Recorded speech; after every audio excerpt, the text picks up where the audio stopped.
Good morning. Today, I'm going to perform the colostomy irrigation.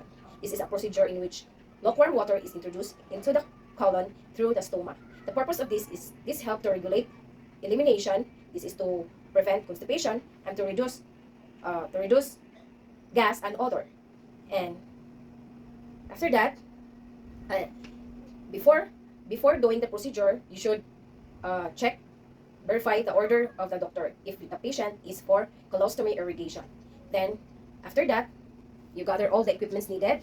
Like I have here, I prepare my uh, gloves, a pair of gloves, uh, uh, OS to help clean the stoma of the patient. So you should wet this with lukewarm water. I have here the QI jelly lubricant. Then I have here the clamp. I have here the towel to help clean the stoma, the pouch, and I have here the irrigation bag. This is, assuming this is my irrigation bag, this is DIY Ranisha. Then with a tubing, and then at the edge, there is a cone. We're going to use this to insert the stoma. And here, it has a regulator to help you to regulate in performing the irrigation. So, and also, I have a gown. I'm gonna wear this to protect my uniform and my skin in spilling out the during the procedure. Then bring the materials needed to the room of the patient.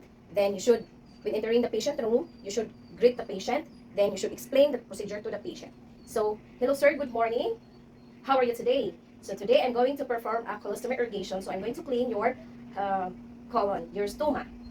So you fill the irrigation bag with lukewarm water. So hang it to near to the patient, then level to the shoulder of the patient. So I'm gonna hang it here, level lang sa shoulder of the patient. So,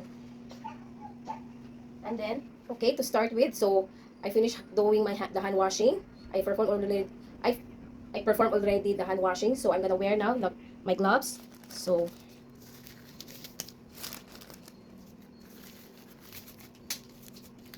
expose, after that, you have already wear the gloves. So expose the stoma of the patient. So here is the stoma of my patient. So I'm gonna remove the pouch, ostomy bag. So for that, you check before throwing it, you check the color of the output of the patient. So you throw it away. So in the trash bag, infectious trash bag. Then after that, you clean the stoma. So showing this is my stoma. So clean it. Use here I have a OS or a ghost. So I'm going to wet this a lukewarm water. Then I'm gonna clean the stoma of the patient. So slowly clean the stoma. Then clean. Okay, so and now after that, you check the stoma of the patient. So if this is color purple, it is red, then you record it. So after that, then you finish already cleaning the stoma of the patient. So now you're going to insert your finger. So put a lubricant on your finger to measure to know the angle of the stoma. So I'm going to put a lubricant. Then I'm going to feel the angle of the stoma. So feel the angle of the stoma. So remember the angle. Then after that, so your gloves is unsterile now. So you're going to change another new pair of gloves. So assuming I changed it already, so now you're going to prepare the pouch. So clamp the edge of the pouch. So i-clamp nimo siya. So I have here na-clamp na nako siya, and then place it into the stoma of the patient. So and then in this area,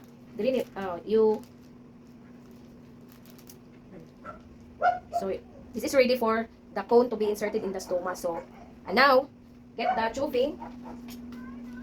This is the tubing, then the irrigation bag, and this is the cone. So you're going to remember you prime it already. So make sure that the water is na-prime na siya. Then this is the regulator. So insert the cone. So do not forget to lubricate the cone. So i-lubricate siya para to prevent irritation. Hindi sakitan yung pasyente. Nag-insert. So remember the angle. So slowly insert it to the stoma of the patient. So remember the angle and that. Then slowly. Then after that, you on the irrigation bag. On. So slowly, slowly, so that the water will enter to the stoma slowly. Dili siya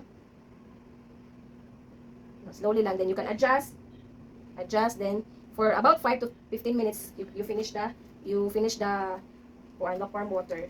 So remember that you can put you can put the irrigation bag for about 500 to 1,500. It depends on the order of the doctor if how many ml of lukewarm water to be used to the patient for the colostomy irrigation. Okay, so after that, assuming that it's already empty, so remove slowly the cone. Okay, discard it properly. Then let the patient hold, if the patient able to hold the bag, the pouch, so for about 30 to 40 minutes, let's wait until let's wait for about 30 to 45 minutes to spill out all the output of the patient So you should check, you should document the color, the amount of the output of the patient na atong na clean from the colon of the patient. Okay, so remove gloves, then position the patient in comfortable position, and then do after care. And do not forget to document everything you have done to the patient. And that would be all. Thank you.